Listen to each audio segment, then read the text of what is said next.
ஒரு மனிதனுக்கு நெருக்கம் உண்டான நேரத்தில் கர்த்தரே அவனுக்கு தஞ்சமாயும் கர்த்தரே அவனுக்கு உயர்ந்த அடைக்கலமாயும் இருக்கிறார். Praise the Lord. கர்த்தருடைய நாமம் மகிமைப்படுவதாக.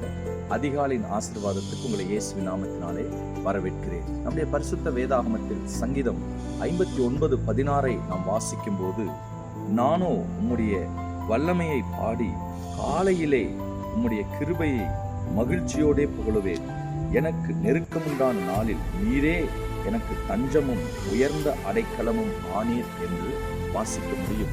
ஒரு மனிதனுக்கு நெருக்கம் உண்டான நேரத்தில் கர்த்தரே அவனுக்கு தஞ்சமாயும் கர்த்தரே அவனுக்கு உயர்ந்த அடைக்கலமாயும் இருக்கிறார். கர்த்தர் தஞ்சமாயும் உயர்ந்த அடைக்கலமாயும் இருப்பதினால் ஒரு மனிதனுக்கு வருகிற நெருக்கம் ஒன்றும் அவனை சேதப்படுத்துவதே இல்லை. எப்போது கர்த்தர் நமக்கு தஞ்சமாயும் அடைக்கலமாயும் இருக்கிறார் என்றால், நீங்களும் நானும் அதிகாலையில் எழும்பி கர்த்தருடைய கிருபையை பாடி புகழ வேண்டுமாம். கர்த்தருடைய கிருபை என்பது என்ன?